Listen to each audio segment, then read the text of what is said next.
Hey everybody, welcome. This is Vicki with the Show Dog Prep School. I'm so excited. I have my friend and mentor Suzanne Clothier here, and we're going to be talking about raising a Singleton puppy. Before I go any further, I am going to just go onto our page so I could share this so people know that it's happening now.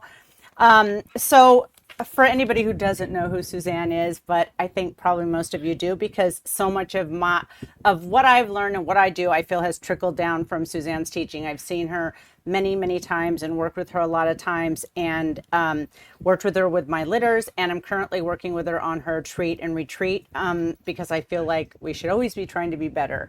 And I like the programs that we have for shy dogs and stuff, but I just want to take it a step further and see if we can even do more for the dogs. So Suzanne, thank you so much for being here. I'm so excited about this.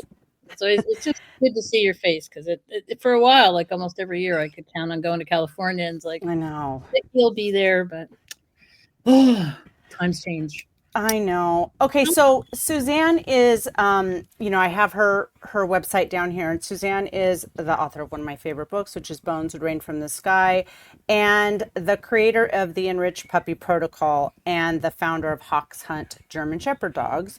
So Suzanne has over 44 years as a trainer. She's bred maybe more now, but I have 11 generations of German Shepherds, and I know that this protocol has been used by guide and service dog organizations. And Suzanne actually offers a program. You can purchase this program.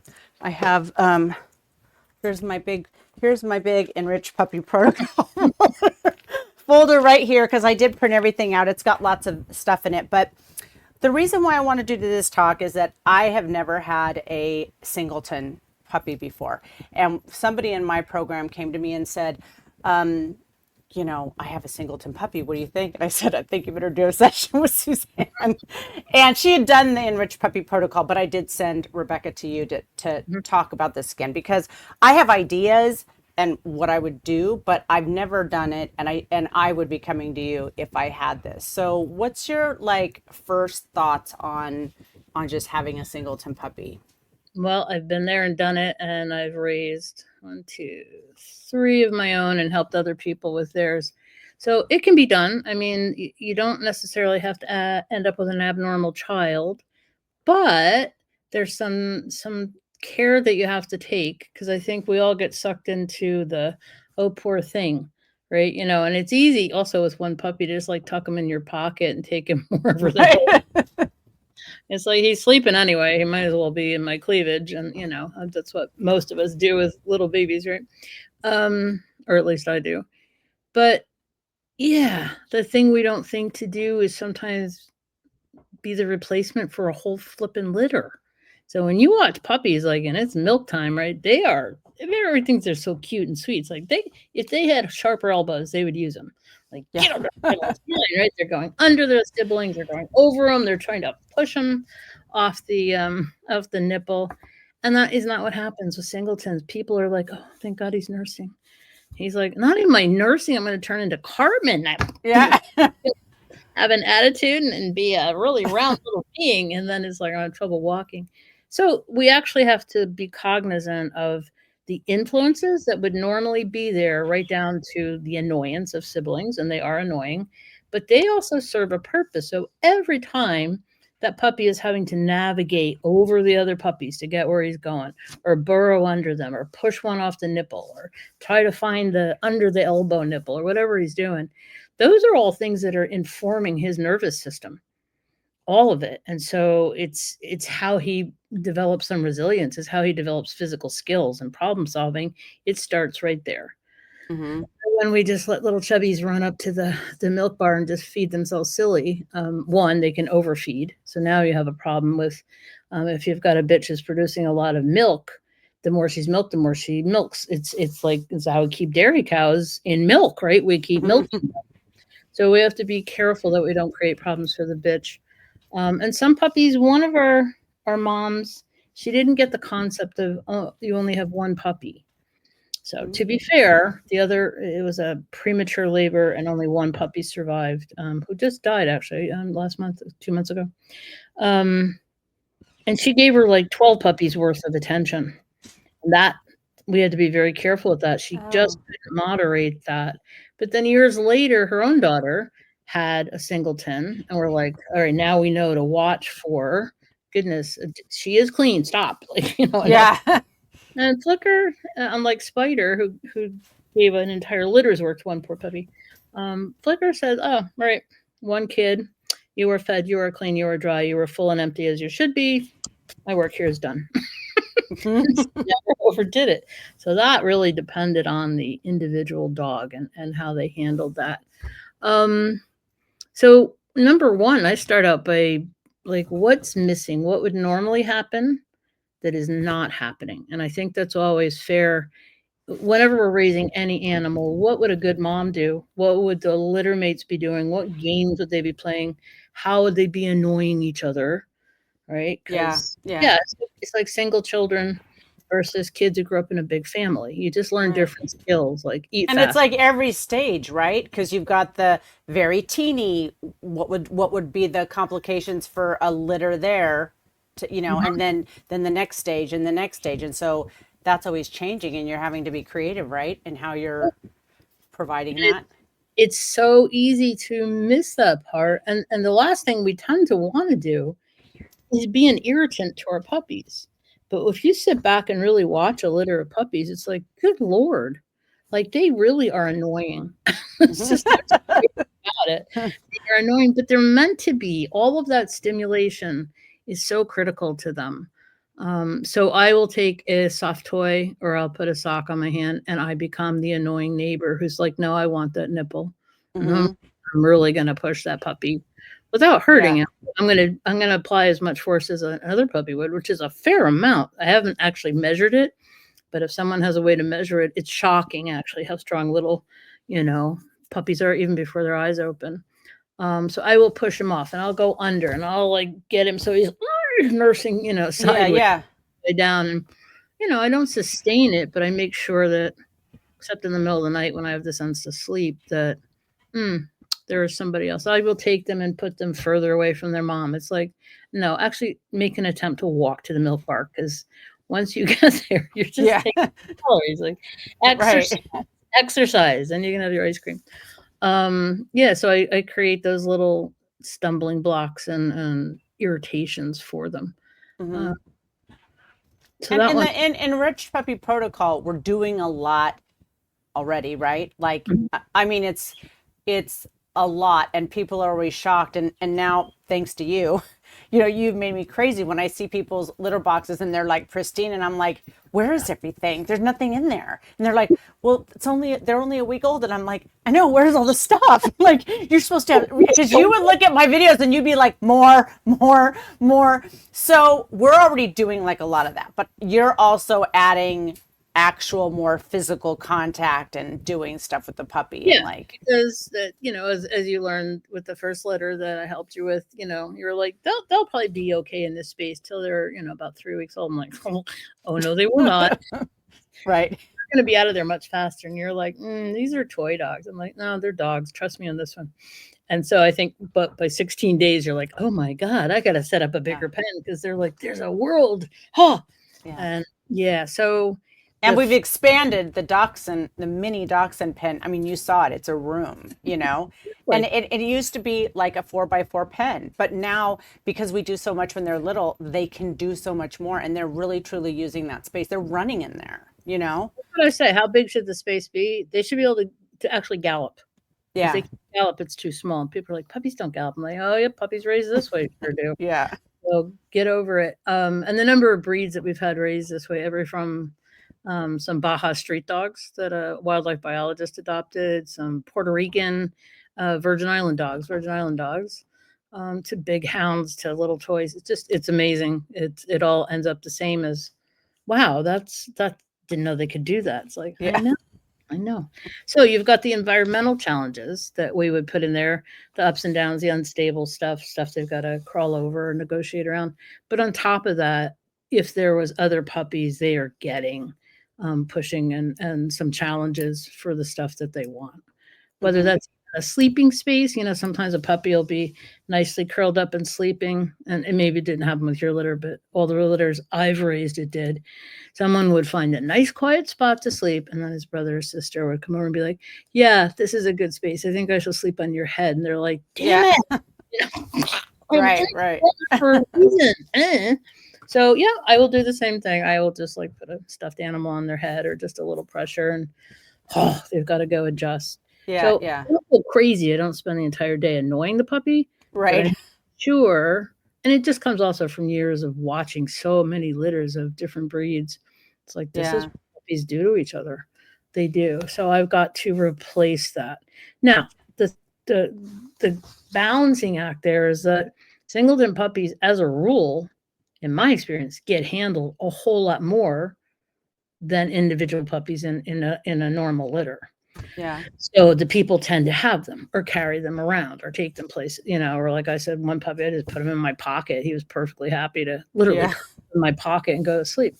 And he was really funny that way. Wherever I was, that puppy was with me. So there was a lot of activity and jostling and challenges to his nervous system and his balance. All of that went in. And you'll see this sometimes with not expert breeders, but just people who have kids and they had puppies, and the kids will put them on the couch with them, and they'll go get another one, and they'll play, and they'll put them in a little truck, and Mhm. all this stuff that people are paying me to tell them how to Yeah. do. Now, what would a safe, savvy child do? It's like they would do all kinds of stuff.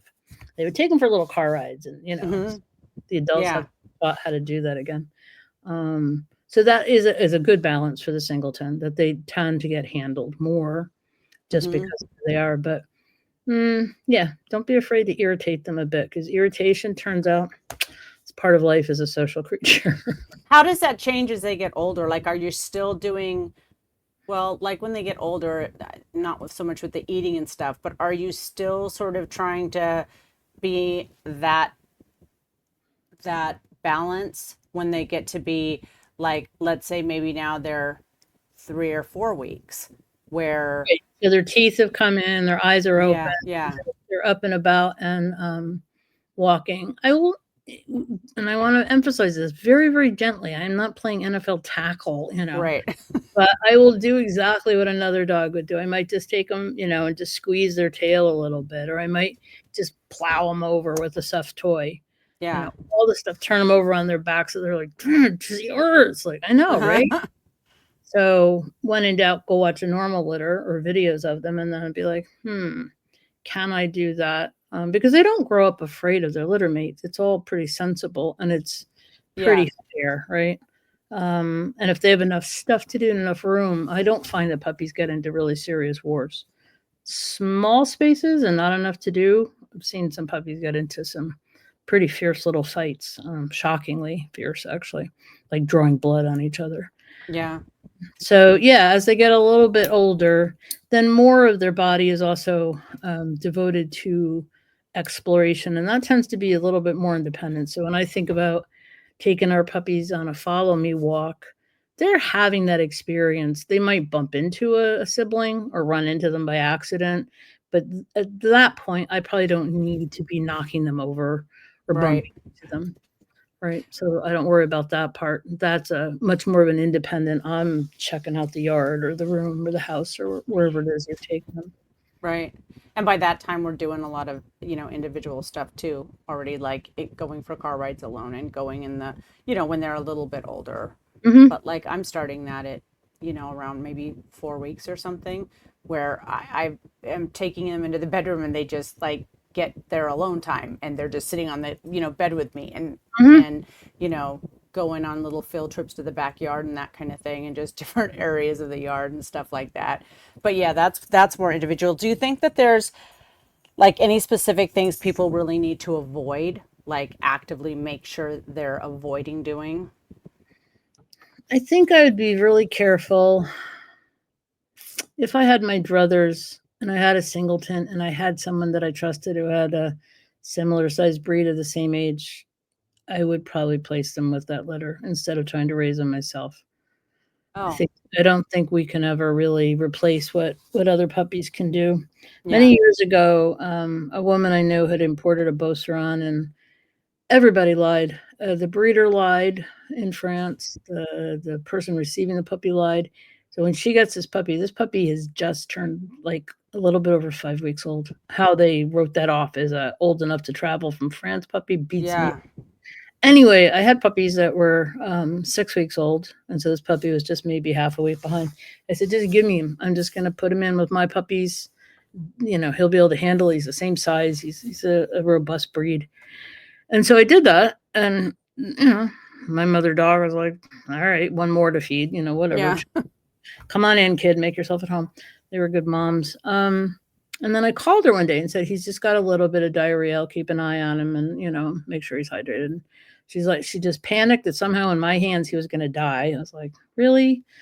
So she took him home. And the concern that I had, which is why I said, give me the puppy till he's 8, 9 weeks old, was she had an elderly golden, and he did not hear well. He was cranky. He was arthritic. His vision was really compromised, and he didn't like puppies to start with. And I was like, all of my adults will be fair. They will give him information. They'll offer corrections that are informative, but they are not going to hurt him. Yep.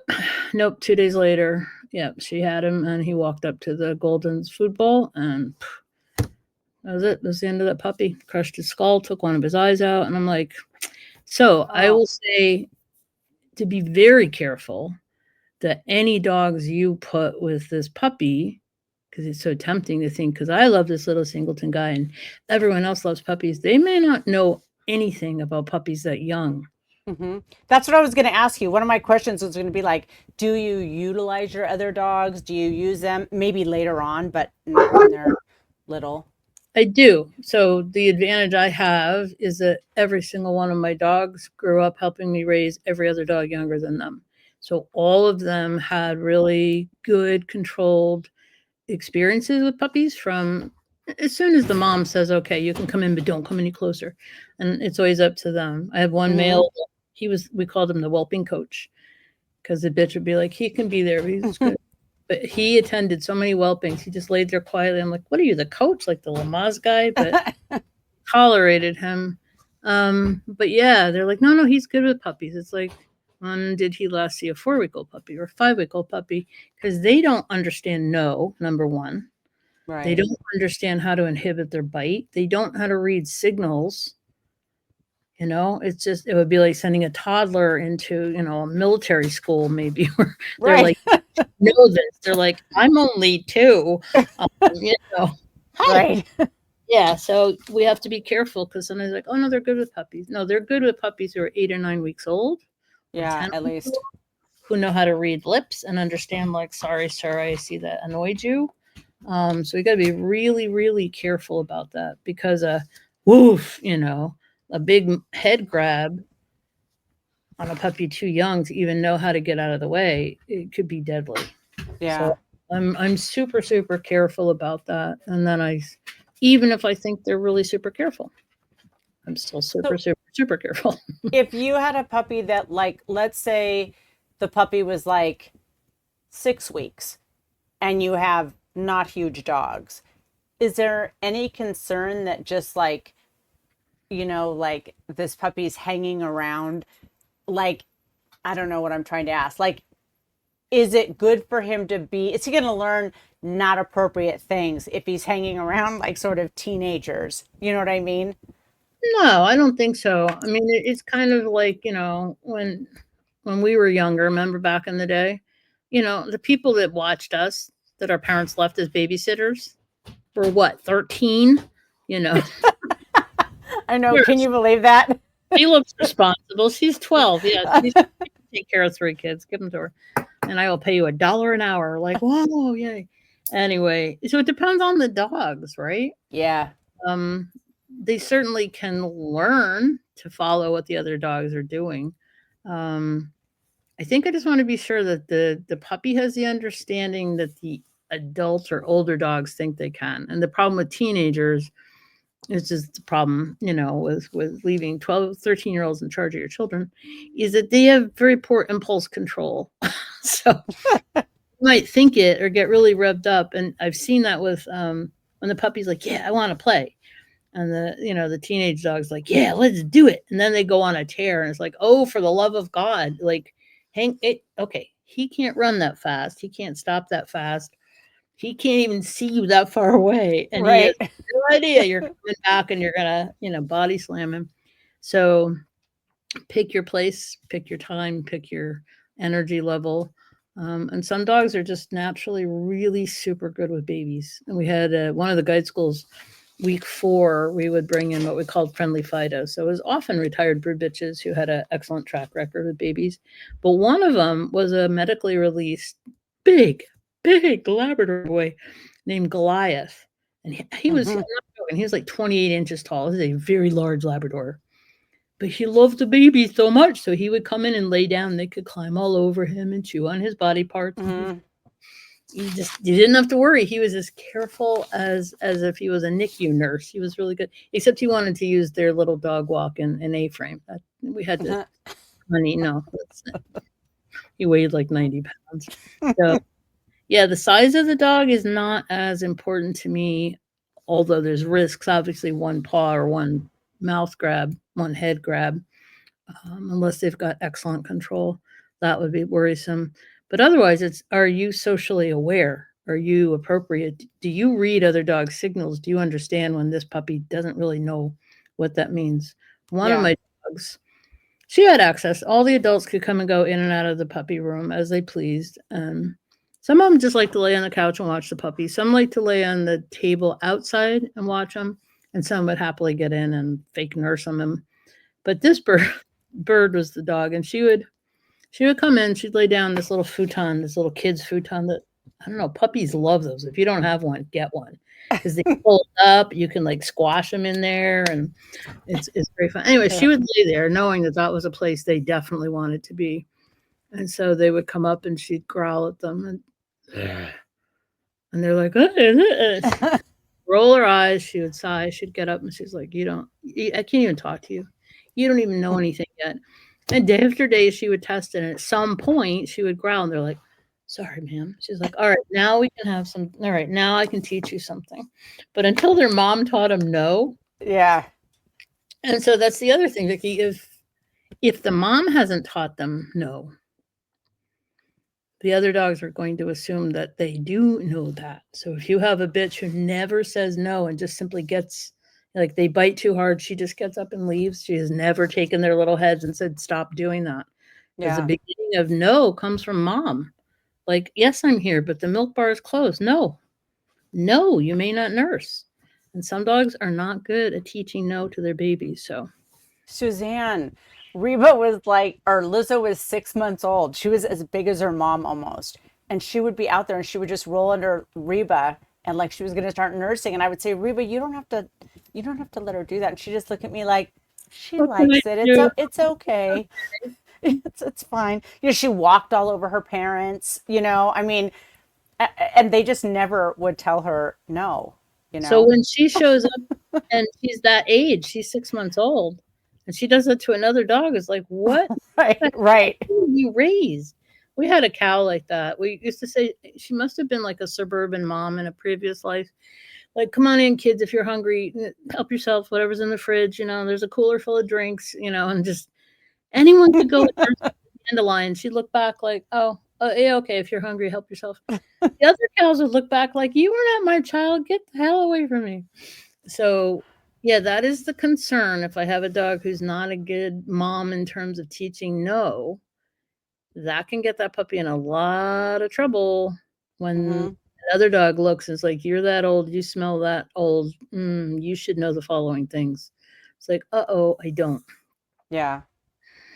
So when you talked about like the people had the Boser on and you had the puppy, now I'm just having fun asking questions. Like, would you want that puppy to go to a home that was not doing EPP? Like a lot of breeders, like a lot of people, I'll say, like, are you doing a puppy raising program? Oh, I do all that stuff. And they don't do all that I stuff. They don't. don't do Of anywhere course they near all say that stuff. Right. Yeah. Oh, we do the stimulation stuff. Yeah, we do all that. we put toys in there, but they don't do any of that. Do you think that like a person who was doing a lot could be more effective than a litter that maybe had a great mom dog and litter to be with, but not a super effective breeder? Do you know what I'm saying? Mm. Oh, I see. So if you had a choice of a unenriched litter to put the puppy with, Yeah. or no, I would stick with the enriched environment. Yeah. I would, because there's just so much happening that there's just no comparison. Those puppies just do not. I just heard from a friend in the Netherlands who started breeding Danes, and people are just blown away by her Danes in the show ring because they are so coordinated, they are so confident. They are like they're just like, "Oh, cool. Yeah, lucky for you guys, I showed up today." And Danes can be, like, rule, big babies, and Yeah. Yeah. sailing in like, yeah, and they can be clumsy too. The big dogs sometimes get it up. So yeah, if I had to choose, I would stick with a knowledgeable breeder who's going to provide the enrichment, and then if you need to, hey, can I bring my puppy over to play with your guys when they're 5 or 6 weeks old? Can we have Just some play play? times. Yeah. Yeah. Yep, That sounds absolutely. like a good idea. Hmm. I do think that like with Enriched Puppy Protocol, it's pretty crazy the level of coordination pretty early on. And even like, well, you've seen the videos, like my little dachshunds, they were really little and they're like tugging on things at the side of the thing and they're walking on top of things when it's shocking that they're even really walking. That's why it's like I know people are very weird about like all this stuff in there when they're very little. And I mean, at first I was like, well, do we really start that now? And you're like, yeah, we start that now. And it's crazy because they've had all of those weeks, even though it's only 2 or 3 weeks, they've had all those weeks where they're like literally navigating through this and doing this. And it's just, it's pretty crazy, like the difference it makes. Well, if we think about it, right? So at birth, puppies are born, and there's literally billions of possible neurons. And in my head, I almost see it like an insane pile of wires, and the brain's like, "What do you need?" It just dumps more. It's like, we don't know what you're going to grow up to be or where you live, so what do you need? And the only thing that gets those things wired up is experiences. Period. That's it.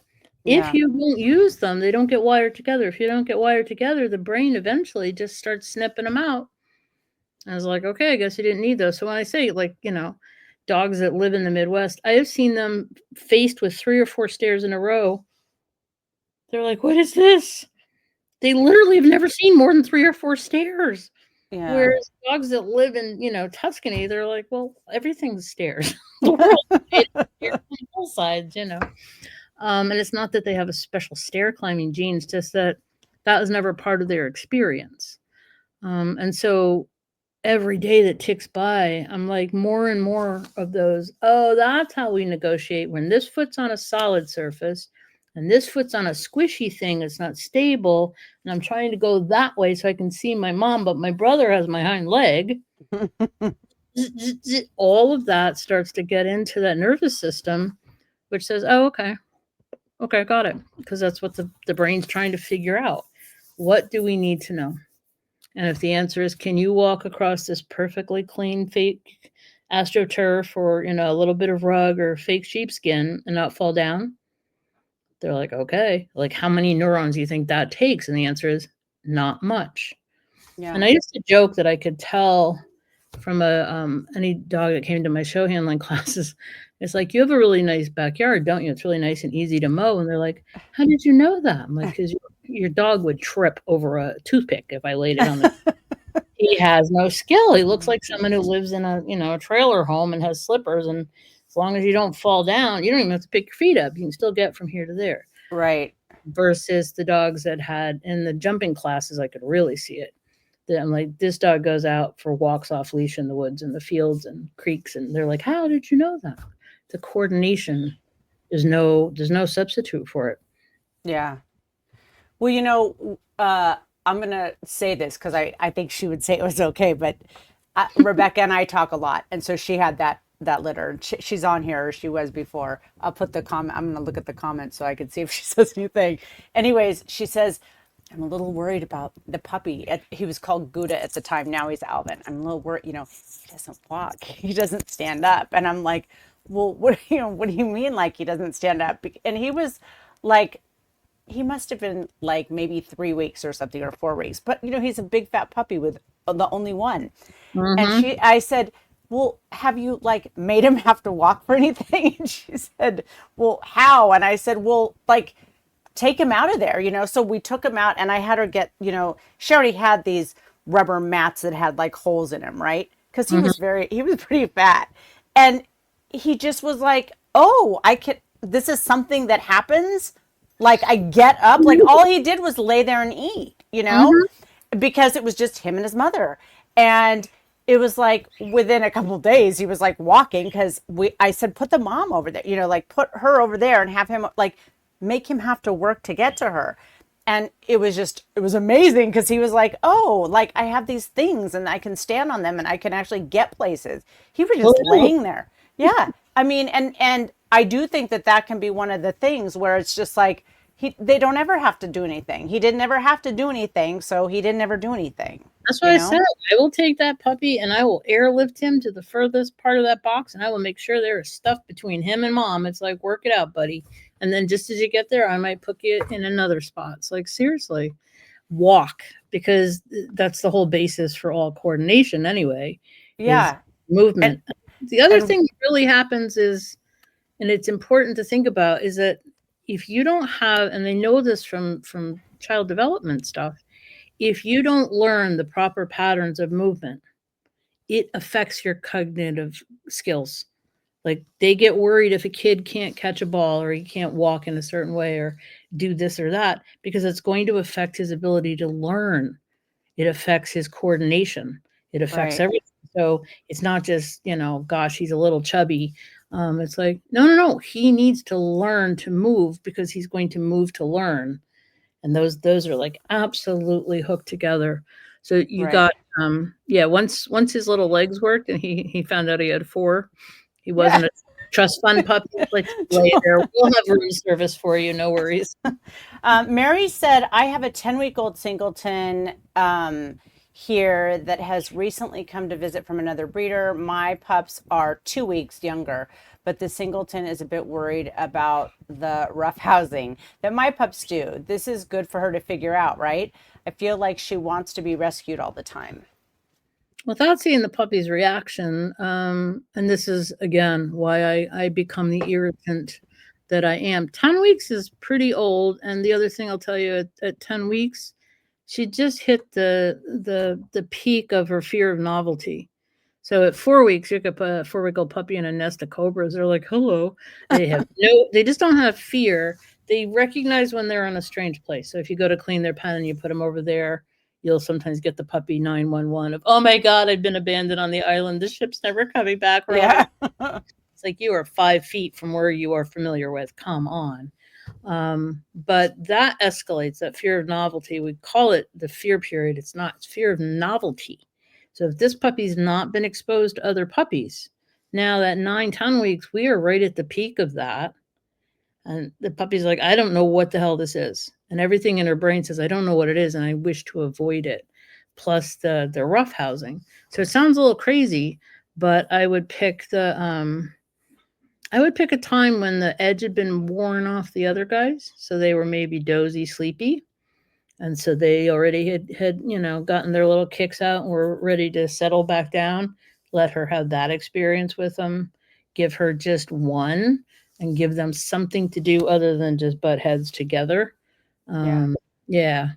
And Dunbar used to say this years ago, like if you had a shy, worried puppy, don't go get something else's size. Go get something really slow and not reactive. I remember pairing one puppy who was really worried. He hadn't seen any other puppies.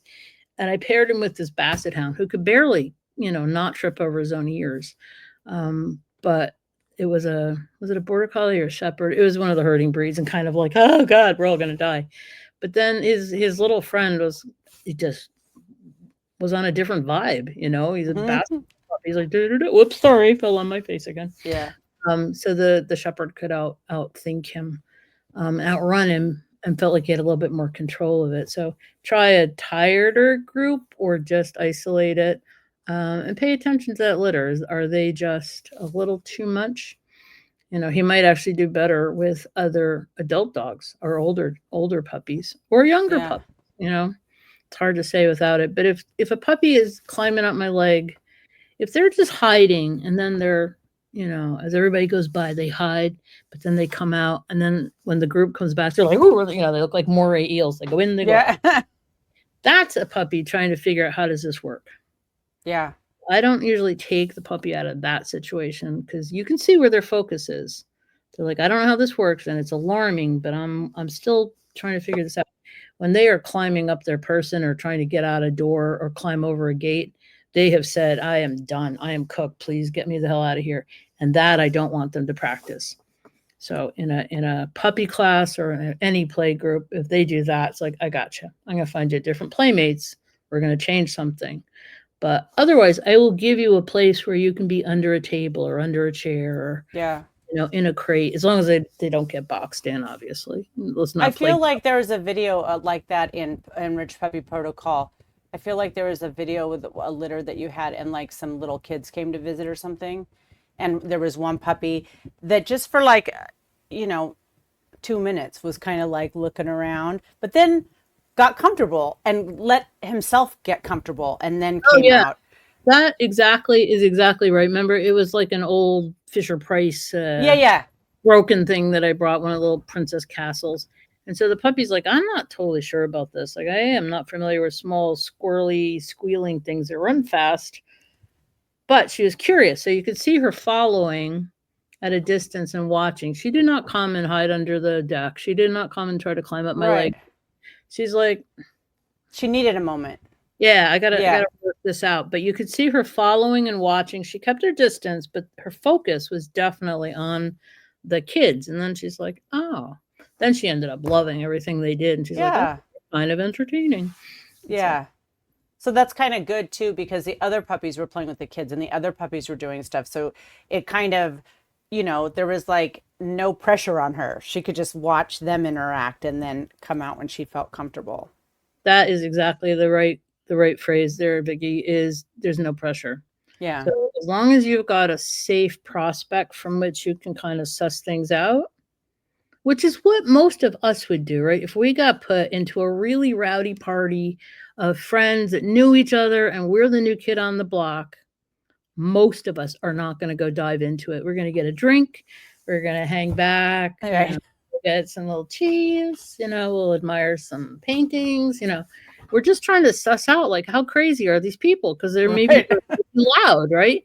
Maybe they're saying stuff you're like, what? Like, I would never say, well, that is funny. You're trying to figure out, how do I fit? And then someone can facilitate that for you. It's like, oh, let me go find someone who's not quite as obnoxious as Bob. Let me introduce you to Vicki. And then she'll take good care of you. And then by the time you've had a few margaritas, we'll all get loud and say weird things. But by that time, everyone's comfortable. Everybody's happy. I wanted to really quick say that Suzanne has very generously offered a discount for people watching. So if you're interested in her Enriched Puppy Protocol, she's giving us $50 off with this code. It's EPPSD50, and that's good all the way through August 31st of 26. So thank you so much for that. Your litters yet, right? And once you buy the materials, they're yours for life. So, is there like, I've never had a Singleton puppy, but I've known some. I mean, there's not like some concern that they can't be okay, right? Like they're not gonna. I mean, they can turn out fine even with that absence of, The three that I raised, there's nobody would have looked at them and thought, like, dear God, what happened to these puppies? They just were fine. But I had the benefit, like I said, of a household of really puppy savvy dogs to help me raise them. And I also went out of my way to park them with someone else. I have a friend I really trust. So once they hit 8-9 weeks old, it's like, there you go, Heather. And Heather will keep them for 2 or 3 weeks. It's like, I need you to step away from this house and everything and I need you to go have another adventure being a puppy over there. One puppy I left I left her for 6 weeks. I think I went to Australia and then something else. Anyway, they wanted to keep her. I was like, no, I had offered you that puppy. You may not keep my dog. I'll make you another one if you want, but no, this is my puppy. You're just loaning her. So I will take that step. And it's hard because you're like, I'm raising you. It's like, I know, but I owe you summer camp someplace else. Yeah. Someone that you trust. But no, raised appropriately and given the exposures to other dogs. And I think that's the thing to be aware of, that they may it can be hard to set limits on them. Like, you've had enough to eat, you've had enough, like teaching them to be content unto themselves. I think like my bitch that got a little carried away and literally abraded some of the vulva off her puppy's skin off her puppy's vulva. It's like, good God. Or as my vet said in his most technical way, we're going to have to do cosmetic surgery on her hoo-ha. I'm like, really? Did they teach you that in vet school, sir? Good God. Anyway, so he's like, well, it's the only plastic surgery I've done on a hoo-ha. I'm like, well, write that up for the papers. Yeah, I think don't overdo it. Don't try to overcompensate. And it's like, no, you can learn to be by yourself. You can learn to have some manners. So indulging them does not help them. But if we're afraid, oh, poor thing, he's the only one. It's like, don't play that game. Don't build that story. It's like, you're a puppy, and these are the things puppies need to know. And that includes how to be around a lot of other dogs. So as many puppy savvy dogs as you can get them around, and cats and whatever else you expect them to be around. Yeah. But yeah, it's not a kiss of death. I think the hardest would be, years ago, I worked for Mike Zolo, who unfortunately died young. He had won the Garden with his big pointer deputy. I mean, Mike was just a wonderful, wonderful handler. But he had Norwich. And I'm just going to say, there's a reason there's not a lot of them. They literally are not great moms. God, I am breeding partners with someone who has them, and she says they also just are not hardy. Like, they're horrible to breed. They're not easy. And I was like, really? I wouldn't have known that. No, that's why there's not many of them. Yeah. Literally, one little bitch, she had 2 or 3 puppies, and then she got out of the whelping box. Like, I do not know where that came from. I don't think it's poop, but yes, like whatever it is, you'll have to deal with it.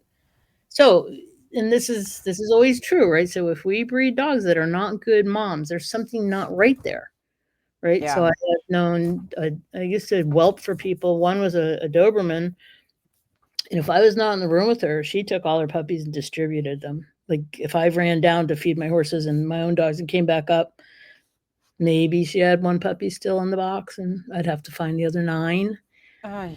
And eventually I went to tube feeding them, because she's like, if you don't hold me down, I'm not feeding them.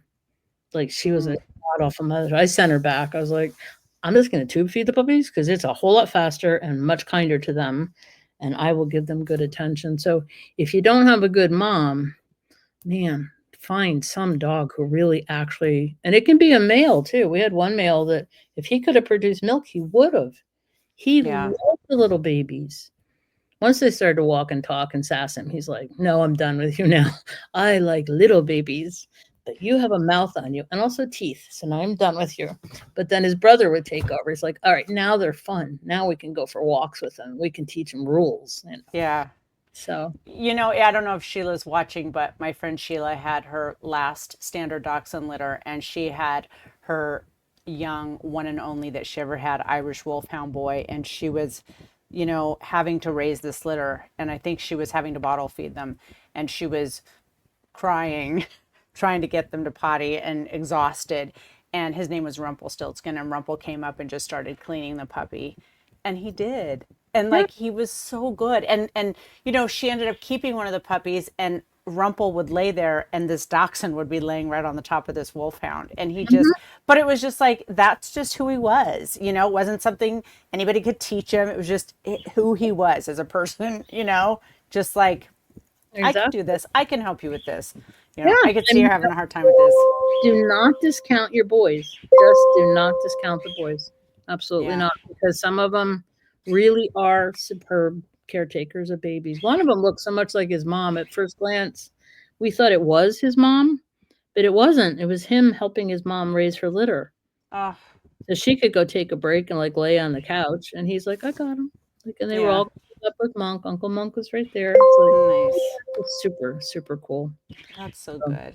yeah, just as always, if you've got a bad mom or an absent mom, if you lost the bitch or she's got an infection or some reason she can't be with them, then yes, we do have to compensate for that. Yeah. I'm just gonna say, don't overcompensate. And like with little Gouda, like, no, dude, you have legs, use them. Like, Hmm. there's a reason nature intended you to use these to walk. Like, go, move, go, come on. Right. Yep. Right. No trust Uh, fund babies. Mm-mm. oh, Suzanne, thank you so much for coming on and doing this. I miss you so much. I hope I get to see you soon. Um, and I'm really enjoying the treat and retreat that I'm doing now. But I really encourage anybody who's going to have a litter, even if you're an experienced breeder, there's still stuff to learn. It's just so valuable, and you have access to this forever. I have my little book, and I just have everything in like a sheet protector, so I can write on it and then wipe it off for the Yep. next litter. Yep. And there's lots and lots of video because you actually watch one of my litters, Yep. grow up day by day by day. So do we have any questions? Does anybody have questions before I disappear? Yeah. Any questions or comments? Let's see. Glad to. Yep. Rebecca's talking about Gouda. It's such a um, great name, though. but she said that he may have been her favorite puppy that she's raised. That was little Gouda. Yeah, he was just a chonk. But it was so funny because, we sometimes will do Zooms and talk, and she just said, yeah, he just doesn't walk. I'm afraid he can't get up. And I'm like, oh no, Well, I'll bet he can. so that actually does happen, and the concern is, puppies are not born with hips. They're born with the promise of hips. So every step they take with those hind legs is how they're forming their hips. And this is why, like, I'm such a bitch about they have to have good traction. They Yeah. have to be able, because if you give them good traction, like you can report, those puppies are up on those hind legs and they are strong. Like you can Yeah. literally see their muscles. If they don't, and they're just slipping on newspaper, then they're just pulling themselves around on their front. And as they get heavier and heavier, it really gets dangerously hard, and then they are way too heavy for the joints. They don't have the muscling to help. But man, even at you'll see them at 7-10 days before their eyes have even opened. They're struggling and trying to get up on their hind legs. Yeah. It's impressive to watch, actually. And it's not just my dogs. People used to. One of the breeding directors at a guide school, she said, "Well, that's because you have shepherds." Like, no, it's not. I've raised many other litters of many different breeds, from Westies, Collies, Brits, Pointers, like name it. I've raised a bunch of different breeds, and then worked for Mike in a show kennel. I said, it's not because they're shepherds. They're puppies. This is what puppies do. And so they actually set it up. She said, how big a space would you give for this age, this litter? Because their puppies would wake up on newspaper, play a little bit, eat, go back to sleep. So I said, this is how much space they'd get. And so she filmed it. And she filmed it for 24 hours. And given the space and stuff to do and good footing, her puppies did exactly what my guys did. It's like, it's not because they're Labradors. It's not. But that led to like a $6 million kennel renovation. So, ha ha ha. Mary said that when she was asking about putting the puppy with her litter of puppies, and she did say that they did better if they were napping with them, that went well. Good. And that she does good with the adults, and that she also does find a place under a chair and just kind of watches them. So yep. And then find something to do, because sometimes going for a little walk, it's just like giving kids some construction paper, or asking adults, can you help us fold these flyers for the kennel club? They do better than if you just like, here, talk. Give them something to do. So like she said, I can see in the comments there, when they're biting your ear, if she didn't have, and that's why I said, I will take a puppy. When they start chomping on me, I chomp back. They put pressure on me, I pressure back, right? It's just, and that's part of, I call it stapler week, that where our adrenal glands usually can't handle much by the end of that. We're a nervous wreck, because they chomp down. They have great jaw strength at week 5, but they have no feedback loop. Like, hey, dude, that hurt. Don't do that to me. Yeah. So you hear, ar, ar, and you go running thinking a puppy's hurt, and it's just his brother like stapling his ear or his toe. Jerks. You're like, I'm getting too old to raise puppies. This is killing me. John and I both hate that week so much. I'm like, it's stapler week. Put your headphones on. No, what if we miss a real injured puppy? If you breed long enough, you become really neurotic in some interesting ways. So yeah, that's that. She missed that part, so that's startling. And she just may also be more sensitive, right? So she's like, and different breeds. She didn't say what breed they are. Do you know? Cavaliers. Cavaliers. Yeah. It's all Cavaliers. Yeah. Cavalier plus Cavalier. Yeah, I'm sure. Different. They were both Cavaliers, right? Mary's litter is Cavaliers for sure. Mary's the visiting pup a Cavalier also.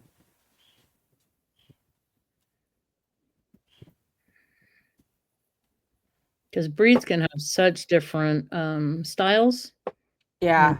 I once had a litter of 3 puppies that we took. It was Catherine Horn's little first Kelpie, actually. Oh. We put the 3 puppies down and in this little area, and she put the Kelpie down, and the shepherds just went like, they're just going to explore, and the Kelpie's like, and just tied into this little confused knot. They're like, what just happened? And the Kelpie's like, go ahead, do it again. And she just waited until they had spread so far, and then she around the outside like some superpower. We're all like, what happened to us? They had never seen anything as fast and as intense as that Kelpie. They're like, what kind of a horrible game is this? Kelpie's like, this is awesome. Go ahead, move it in. It was hysterical. We finally had to take the Kelpie out because the shepherds were like, we can't explore anything. Kelpie's like, this is good. This is good. I could play this all day. So yeah, that would be one of the words. So Mary said that they are all Cavaliers, but Mary says hers are brutal. Well, this is the downside of the enriched puppy protocol, right? They tend to play hard, party hard. They got the skills to do it. They sometimes remind me of like really athletic, super smart kids, teenagers. They're like, I could do that. It's like, can you? And like, yeah, watch. And they do it. I remember one lady, and she had Cavaliers. I was leaving my vet's office, and she's like, hey. And I'm like, hey, how's it going? She rolls her window, and she goes, I blame you for all of this. I'm like, all of what? Because I blame you for all of this. No one is prepared for a Cavalier this smart, this athletic, this determined, this confident. I'm like, oh, okay. Yeah, I'll take the blame for that one. That's good. That's a good all right. one. Melanie said, what whelping pen flooring do you recommend? I use is it Easy Whelp? Is that their pads? Yeah, that's the one that you recommended to me. Yeah, the brown waterproof. That has good traction. And then on top of it, fake sheepskin, all kinds of different surfaces. Yeah, but there's never, when I present them with linoleum or tile or any newsprint, it is on purpose. Like it is deliberately a section of slick flooring, and it's usually they're off maybe 2 puppy body lengths, so they can get on it and off it. So they only have a couple of bits of that, and then off they go. So they do get slick stuff or cookie sheets or what else? The dollar store is a girl's best friend, right? Oh my gosh, yeah. I like to buy little books, like little cheapy kids books, because for my little dogs, they're only like this big, and then they can go on them and then get off of them, but there's just all that different stuff underneath their bodies all the time. Exactly. So different textures, surfaces, because all of that's going into that brain, like every single little thing they're feeling on their bellies, on their skin. If it squishes, if it slides a little, this is where coordination comes from, is like too much pressure, you'll skid, too little pressure, you can't move. Like the brain is just taking all those notes all the time.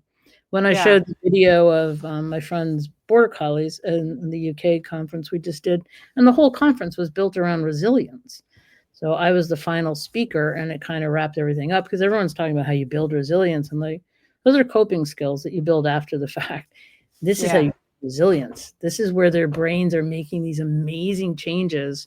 So by the time you hand them to someone, they already are ready to rock and roll. So that was pretty cool to see the trainer's eyes light up. But they started to realize, like, these are 24-day-old puppies. They are climbing up on little corunda beds.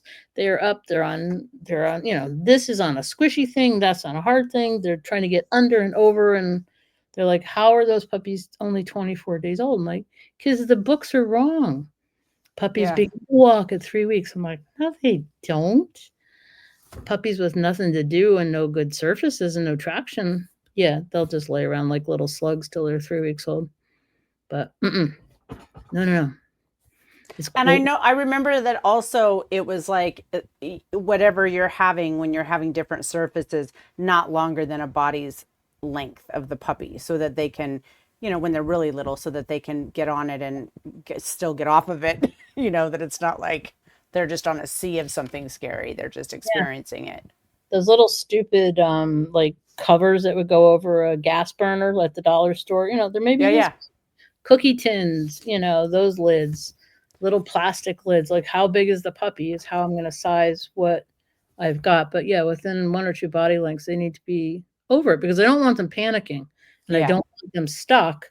Like they're like, ah, it's like, okay. And you already got a foot on something solid. There you go. Yeah. Yeah. Yeah. One of the things that I love, this might be too small for your puppies, but they make these cat claw things and they make them in all these wavy shapes and stuff, and they're like cardboard, Yep. and they're so great. I just throw them in there and the puppies climb all over the top of them, and it's a great thing for them. Yeah. What did Melanie said? When do you add those items in? Looks like she has Oh, German Shepherd very dogs. early on. There's stuff in their pen usually from day 3. It depends on the mom, depends how big a digger she is, but there is stuff from the get-go very early on. And even Melanie with my tiny litters, so miniature dachshunds are, they're little. They're like tiny when they're born, like 6 ounces or something. And we are always putting stuff in. And sometimes I'll even, like Suzanne said, it depends on how much the mom digs and stuff. But sometimes I'll just put a blanket in and put all sorts of stuff under the blanket. So there's just all these little mountains in there. So they're navigating over all of that. But little, like less than a week old, even Yeah, for my tiny dogs. right. So for like puppies, shepherd-sized puppies, I might just have half a pool noodle, right? Just laying there. It's just a little speed bump they have to get Yeah, over. yeah.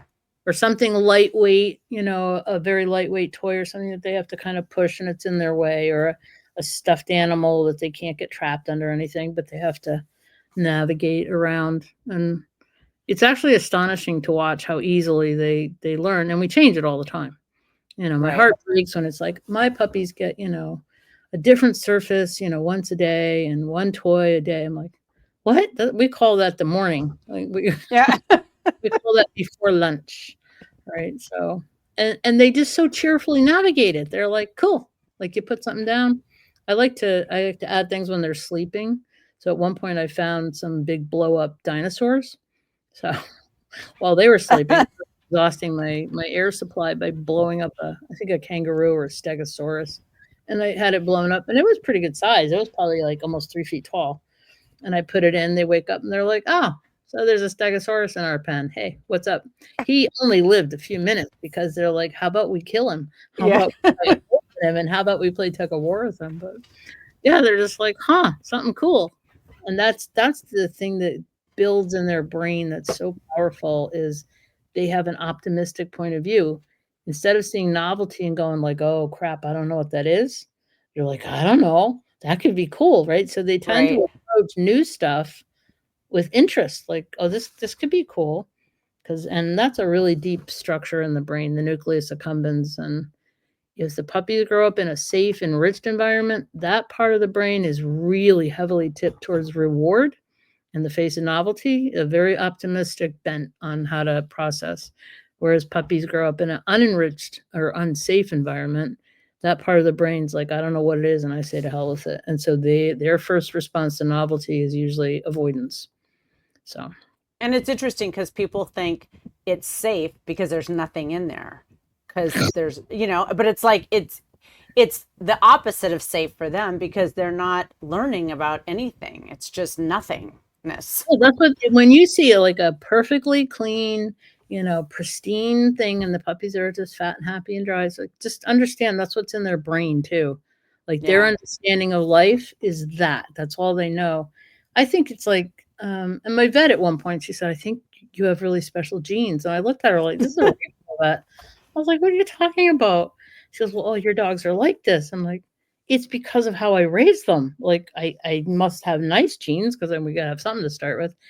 But and the funny part was she had this amazing setup in her practice basement so her kids could hang out and do their work. And they built robotics and they had a train set and they had all this cool stuff.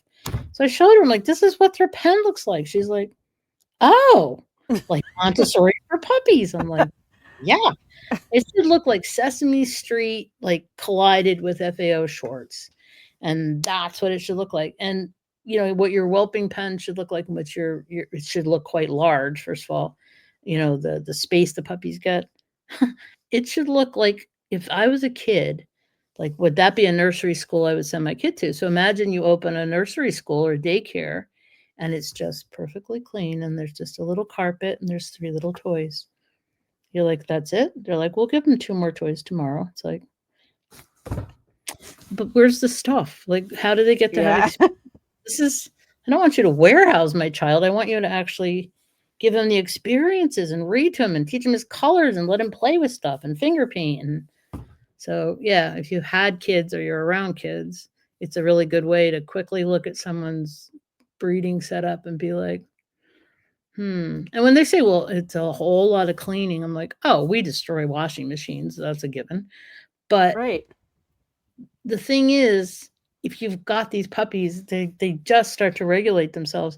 I don't know about you. Did you have a big problem keeping things clean? I didn't. Because first of all, my moms are exquisitely good about Right. keeping puppies clean. Secondly, we teach them how to use a litter box. So the most we have as a rule is pee. Because, puppies, they wake up and they're like, oh, I have to pee now. It's like, well, you Yeah. could have gone over there. They're like, I'll work on it right now. But poop, my puppies are horrified if they step in poop. It's like, oh, I'm like, sorry. But by and large, it is just not hard to keep them clean. Yeah, I don't think it is either at all. And I mean, my girl dogs are very good. And this last litter was the first one that I did litter box training. And it was great. But I have to say, like, the best thing to me is, when like the people tell me their puppies go home and they go to sleep in their crate that night. Mhm. Like, and I do it a little differently because I have a small breed and I have small litters. I actually take, starting at 5 weeks, I take them out of the pen one puppy at a time and they start to sleep for just a few hours in a crate in my bedroom. And after they fall asleep, I put them back in the pen and we do that until they go home and they go to sleep. I mean, but it's not only that, it's like all the things that people are like, I can't believe like she's okay with a harness on, or I can't believe she's just goes to sleep in the car in the crate. And it's like, well, that's not on accident. That Like I want them to have a seamless transition so that they're not just like, what's happening in my life? Like, I don't know anything. It's like, no, everything's the same. It's just your people are your new people. But you know how to do all this stuff because we taught you that stuff. you're ready for your life now, right? You're ready for your life. At multiple guide schools, the rule was they would give them the puppies. So that would be the first car ride they ever had. That would be the first time they had a leash and collar on. That'd be the first time they were crated. Then they send them home. And most of them developed diarrhea. So they were like, the first 2 weeks, don't take them anywhere. I'm like, why are we wasting two Yeah. weeks of puppies' lives? Yeah. And Guide Dogs of America there in California, when they picked up the puppies, they're like, well, when can we start socializing? And the rule used to be 2 weeks. And they're like, I don't know, what do you got going on tonight? They're like, family barbecue. They're like, how about it? The puppies knew how to ride in crates. They knew how to wear a leash and a collar. They'd often had adventures all by themselves in strange places with different people. The puppies were like, oh, yeah, cool. I also know how to sit and down, come when I'm called. And, you know, like, yeah, they're ready to rock and roll, which I think is what we owe our puppies as breeders. Right. It's like, I don't want to know that my puppy is distressed or upset. I want them Exactly. to look out and, they're like, see ya, bye, grandma, and never even look back. And for people to be like, I was worried he was dead. One woman said that. Right.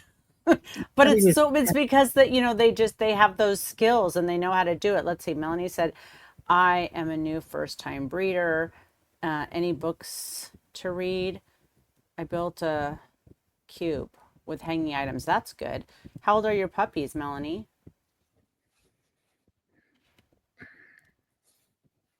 Well, I should say that, like, if you were going to do EPP, you can absolutely like start doing that before you even have a litter, right? Just learning what it's going to look like and that kind of stuff, because there's like a lot of videos to watch and stuff to read. But let's see. People are always shocked that my puppies will sleep in a crate at night. It's just such a big thing. I mean, like that's the worst. Can you imagine like going to a new place and everything's new and then you're just in this, you just don't know how anything works? I can't. It's just too sad.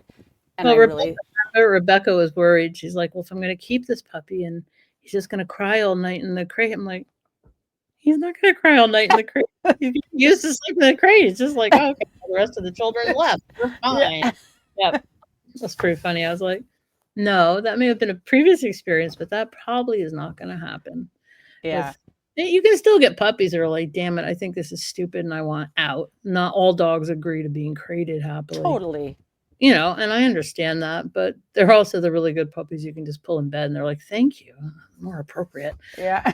Fine. And I don't know why more people don't raise puppies in bed, but that's me. And I once had two little piglets. They were born in the winter and they were just the littlest guys. And piglets are cruel to each other. I mean, they're just like, I don't care if you starve to death. Really, they do not care if their siblings starve. Once they find their nipple, that is their nipple. So I would bring them in at night and just supplement feed them. So we had our mattress still on the floor, and they were the damn cutest puppies I ever raised because they would climb under the bed. But then when they needed to pee, they would come out and stand on my chest and wake me up like. I'm like, okay, and I put them in their little crate with their shavings, or they would come and be like, we're very, very hungry now. I'm like, all right, I'll go get you some milk. But and then they'd crawl back under. It was like little hot water bottles that had brains. It was really, they were just hysterical. They were really funny puppies, but they were really good travelers too. Those piglets, they like to go in the car. So. Then they got to be 500-pound pigs. That's another story. But, But I mean, it must work on other species. It does. It does. And we had a litter of kittens. We've had enriched kittens. That was hysterical. And people are like, this is the best cat we ever had. We had rats one year. I got a pair of rats. And I was like, they've never been with the males. They're like, no. I went on a trip. I come home and the two little rats, Faith and Hope are like, yay, you're back. And they're doing these little happy squeaks. And then they go back to doing their rat thing. And I still hear little squeaks. I'm like, what the actual hell? And I peel back the bedding. I'm like, huh. So now I have 7 rats. Anyway, we treated them like puppies, and people to this day still talk about those rats. One went to nursing homes. He was a therapy rat. It was crazy. We had foxes. They raised foxes at Wolf Park that way, and they've raised the wolves that way. I don't know if they're still doing it, but they did a whole litter. And these wolves, one of my favorite photos is someone has a shark head costume on, and they were taking one of the wolves for a walk by himself wearing a shark head costume. The wolf's like, whatever. Got it. Quietly on a loose leash and wait for you to open the gate. I got it. They were still wolves, make no mistake about that, but it expanded their capacity to deal with the stupid stuff that life was going to handle them. Because most of them do not want to ride in cars or crates. Like, absolutely not. It's like, well, you kind of owe it to them. Because if you have to take them to the vet, they need to get in a crate. And sometimes they have to sedate them first. So yeah, it makes a big difference. Enriched piglets. We had a whole litter of piglets one year, 10 of them in the house. Their mom died. So they were absolutely hysterical. They were really funny. They were very funny piglets. It just makes good animals, that you want to be with. Exactly. And who really trust you, and that connection. There is no mistaking it. There's no having to. One pair of Dutch trainers was like, wow, how much work did you put in to make the puppies look at you? I'm like, no, what? What are you talking about? Like, I'm talking to them before they're born. We're talking to them. Right. That what they call the serve and return interactions. Like, they say something, we're here, and we'll send something back. So our puppies just grow up, and people are like, wow, they're really in there. It's like, well, yes, they're not afraid of eye contact. They believe if they look at someone will look back, and there will be an interaction. They're more connected. Did you find that with your puppies too? Absolutely. Yeah. I mean, and I even like, not even like just in like a learning way, but just in like they know me even still. Like we kept two from this last litter. I think this last litter was the best one. We kept those two It wires. was pretty And cute. yeah, and so Wolfgang's at my house and Watashi's at my best friend's house, and we both comb them both. But like, there is something in the way that they are asking you like to engage, right? Like that puppy Watashi doesn't live with me, but I see her all the time at the grooming shop. But it's like she runs over all the time and jumps up and wants to give me a hug. It's like she is my little grandbaby. You know what I mean? Like we're very, very attached, but in a super healthy way. Like she goes Yes. with Michelle, she can come to my house. I think even if it's not a singleton puppy, I really like we try and do that where the puppies do sleepovers back and forth and they don't mind being at her house or at my house and even other friends. And I have friends who have litters and they'll send like puppies here for just the afternoon or for overnight. And I just think it's so good when they can just get used to that and it's not like nothing is going to be a big deal. We're going to go to dog shows and we're going Yes. to stay at Right. places and things happen in the world and it's all okay, you know? Things happen, whether you're going to end up in the hospital or you're called to help somebody else. Or there, I mean, you live in California, there's disasters, and it's like, if Katrina taught us nothing, it's like, for the love of God, make sure your dog can be rescued, that he can Yeah. be handled by someone else. And that would break my heart. I've got a friend who's pretty sick right now, so one of our mutual friends took both of her adult dogs and her Amazon. That's a big ask, right? Yeah, it is. She knows nothing about birds. So, but this Amazon is in love with her and vice versa. I'm like, well, it's as good as it gets then, because Amazons are very opinionated people. Um, and so she's rolled these two dogs in, and they're like, okay. They just went about their business. They're like, we would rather be with our person. We'd rather be home, but we have stayed here. We've gone there. We've been here. We Yeah. have this adaptability, which lets us flex as the world asks us to flex. So they didn't go off their feed. They don't have diarrhea. They're not, Right, right. a little bit to figure out like what the lay of the land was, who lives here, how do you, and they're like, oh, okay. And they've Yeah. got it. And I think that is such a gift if we're going to create dogs and put them in the world. God, we have got to prepare them for everything that the world is going to throw at them and then some, which we can't anticipate. Nothing breaks my heart more. It's like, oh, I'm the only one who can handle this dog or this horse or this animal. It's like, I am very proud to say if aliens abduct me tonight, and maybe that would be a good plan. Some nights I think now would be a good time to go out and lay in the field. Nothing happens. Um, depends on I'm right there with you. it depends on the news. I'm like, no, no, please, mothership. Anyway, all of my animals would be able to be placed, and Yeah. they would have some sadness and they would miss me, but they would actually carry on and get on with their lives. Because they Period. own those life skills. Yeah.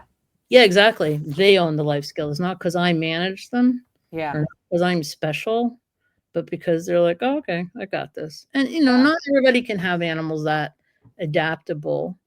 It's the one thing that made me a little crazy about the Virgin Island dogs is this older woman and her friends decided we're going to get this enriched puppy thing. We're going to do right by this litter of little, Virgin Island beach dogs.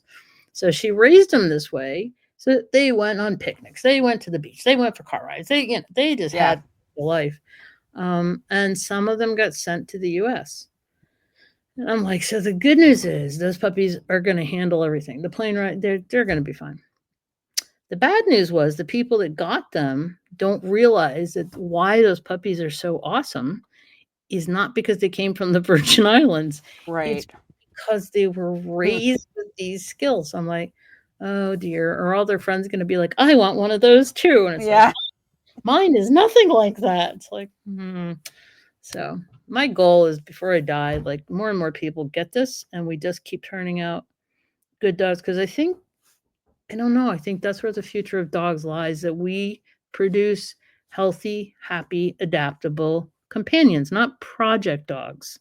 Right. And you've seen it in your lifetime, the number of anxious dogs who cannot cope with life, who need medication, who become these really involved, heartbreaking, very expensive, time consuming, not the dog I had in mind projects.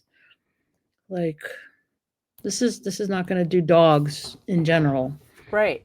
any good, and it's heartbreaking for people who just wanted a nice, healthy, well adapted dog to enjoy life with.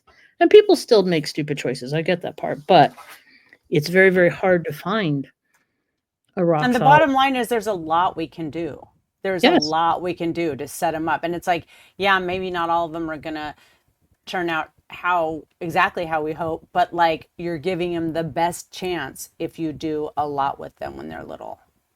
I think this is where shelters and rescues should be investing time and energy and volunteer resources. If you would like these puppies to never come back ever, set them off with skills under their belt that will help them be their Yeah. very best selves. Because you never know what the genetic material is till you polish it up a little bit. It's kind of like, a piece of jasper, which just looks like brown rock unless you know what it is. And then you polish that up and you're like, whoa, this is gorgeous. And I think in one guide school, they thought they got new breeding stock. It was a repeat litter they had just had 6 months earlier. But these puppies raised this way were so different. They're like, oh, did we get new breeding stocks? Like, no, it's a repeat litter. The behavior was that different, same It's genetic wild. material. I know it is wild and it's kind of heartbreaking. It's like, we don't know. We don't know what's under there till we actually give it a shot. But I'm all gung ho for let's raise good puppies. I want dogs that people look at and they're like, wow, I didn't know that breed could be like that, It's like, yeah, they can be. All dogs can be. Not all dogs, but you know what I mean. Yeah. Everybody can be their best selves, living their best lives. That's my goal. Me too. For sure. Any other questions? I'm going to try and get Suzanne on here again because this is so good and it's so fun. And I just love to be able to pick your brain and ask questions. And I know it's fun for people to be able to watch and learn and, and get your information out there. I'm a big fan of Enriched Puppy Protocol. I really feel like it's done a lot for my puppies and I feel like it's made me better and more understanding. Like it really pushed me to, no, this is not a big enough space. They need to have a huge space. You know what I mean? Like, and no, it's like not enough to do that. I really want to make sure that I'm not hearing anything, like that they're not having this huge, difficult transition, that they just kind of go with the flow in life and nothing's bad. And, and I love that. I think it's important. It is. And we're on a working farm. So John does make hay every summer. And when it's time to cut hay and the weather is right, like that is all that gets done. It is hay season. Like that's just where the focus and the priority will be. And that's what I tell people. They're like, this is really time consuming. I'm like, right. When it's puppy season, that is what we're doing because they don't get that time back and their brains just keep clicking along. Yeah. 63 days is about the equivalent of a 4 or 5-year-old kid. So if that puppy misses a day, it's not like raising a kid where if he's sick for a week, yeah, he missed some stuff, but he didn't miss entire developmental chunks. Right. So it's like, no, it's puppy season. Like, set yourself to do that. And we do it for shows, right? Like, oh, there's Right. a cluster. There's a whole cluster I want to get, and there'll be a major, and blah, blah, blah. It's like, oh, so your whole world revolves around that. It's a priority. It's like, I can't go into that cluster. It's like, okay. And the same thing, you have a litter. It's like, I'm sorry, I can't do that. Because you know why? Because that's a really critical 6-week period in my puppies. From 3 to 9 weeks, like I am going to bust ass. Yeah. And they are my sole focus because that carries them through their whole lives. And it's a how do you make great ambassadors for your breed? Yeah, You put out exactly. dogs that are stable and confident and fun and everything your breed's supposed to be. Yep. Mm-hmm. It's the best of the best. Isn't So you it? guys, it's SuzanneClothier.com. It's under shop and then under courses, I think. Enriched Puppy Protocol, EPPSD50 will give you $50 off. Thanks for being here. Let's do this again. This was Yep. so good. Thank you for everything you teach and everything you share. I'm so grateful for you. Well, I'm glad you're out there doing your thing too, because it's like, oh, I just tell people, just go over there. Go over there. That's where I you need. appreciate it. You're welcome. All right, everybody. Have a good rest of your night. Bye, guys.